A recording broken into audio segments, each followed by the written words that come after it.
65वीं पुण्यतिथि है। मैं समझता हूं कि बाबा साहब अम्बेडकर भारत के सबसे बड़े सपूत थे। उन्होंने देश का संविधान बनाया।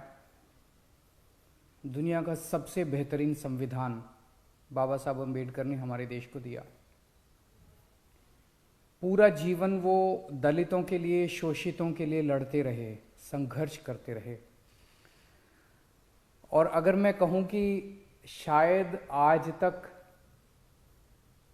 तक के भारत के सबसे पढ़े लिखे नागरिक थे, तो मुझे लगता है ये अतिशयोक्ति नहीं होगी। मैं नहीं जानता कोई और भारतीय जिसने इतनी पढ़ाई की हो। आपको शायद पता नहीं होगा कि उन्होंने 64 विषयों में 64 सब्जेक्ट्स में मास्टर्स डिग्री हासिल की थी। एक मास्टर्स डिग्री लेने में नानी याद आ जाती है, एक एमए करने में, एमएससी करने में नानी याद आ जाती है। उन्होंने 64 सब्जेक्ट्स के अंदर मास्टर्स डिग्री हासिल की थी।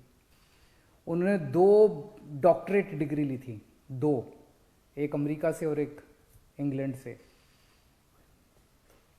इतने गरीब परिवार से वो आते थे, इतने गरीब परिवार से आते थे, उनके घर में खाने को नहीं होता था। जब वो इंग्लैंड में डिग्री कर रहे थे तो बीच में उनका वजीफा रुक गया, उनको डिग्री बीच में छोड़ के आना पड़ा और फिर वो यहाँ पे पैसों का जुगाड़ करके दोबारा डिग्री लेने के लिए गए थे। इतना पढ़ाई को इतनी ज़्यादा तवज्जो देते थे। 2 विदेशों से डॉक्टरेट डिग्री ली थी उन दिनों में। आज की डेट में कोई बच्चा अगर फॉरेन में पढ़ने जाना चाहता है, कितना मुश्किल है किसी के लिए फॉरेन में पढ़ने जाना, अमेरिका में, इंग्लैंड में पढ़ने जाना आज की डेट में कितना मुश्किल है। उन दिनों में ऐसा शख्स जिसने 2 डॉक्टरेट डिग्री फॉरेन से ली थी, उनको, और उस जमाने के वो पहले डॉक्टरेट डिग्री हासिल करने वाले पहले भारतीय थे। उनको 9 भाषाएं आती थी, 9 भाषाएं। और उनकी एक पर्सनल लाइब्रेरी थी, किताबों के बड़े शौकीन थे। पर्सनल लाइब्रेरी थी जिसमें 50,000 किताबें थी। उनकी लाइब्रेरी का नाम था राजगीर। और कहते हैं कि दुनिया की सबसे बड़ी लाइब्रेरी उनकी पर्सनल लाइब्रेरी थी। इतना ज़्यादा उन्होंने पढ़ाई को तवज्जो दिया। आज वो हमारे बीच में नहीं है, लेकिन भारत नहीं, पूरी दुनिया उनकी कितनी कद्र करती है ये आप इस बात से सोच लीजिए कि लंदन के म्यूजियम में आज कार्ल मार्क्स के बगल में उनकी प्रतिमा लगी हुई है। इतने बड़े भारतीय थे जिन्होंने भारत का नाम पूरी दुनिया में रोशन किया। हम 75वां साल मना रहे हैं आज़ादी का, 75th year of independence.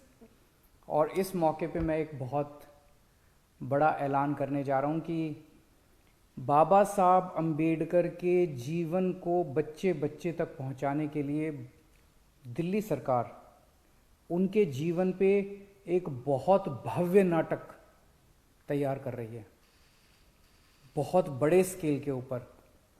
Jawaharlal Nehru stadium में दिखाया जाएगा, 5 जनवरी से दिखाया जाएगा। उनके पूरे जीवन के ऊपर होगा, उनके विचारों के ऊपर होगा।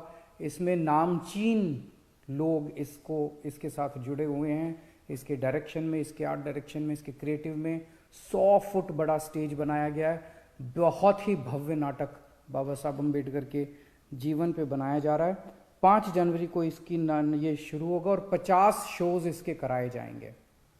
जनता के लिए फ्री होगा, कोई भी आके देख सकता है। अंतर्राष्ट्रीय स्तर का इसका प्रोडक्शन है और शायद भारत देश में पहली कोई सरकार है जो बाबा साहब अम्बेडकर के जीवन को बच्चे बच्चे तक पहुंचाने के लिए इस किस्म का प्रयास कर रही है। बाबा साहब अम्बेडकर का एक सपना था, जो जैसे वो बहुत पढ़े लिखे थे और उनको पढ़ाई की कीमत पता थी।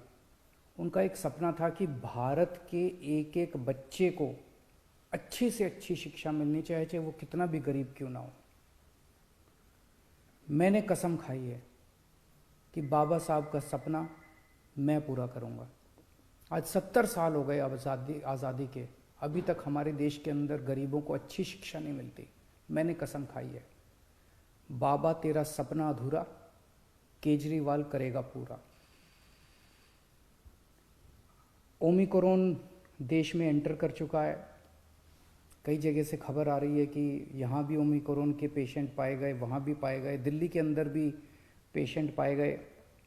लेकिन मैं सबको कहना चाहता हूँ कि पैनिक करने की कोई ज़रूरत नहीं है, घबराने की कोई ज़रूरत नहीं है।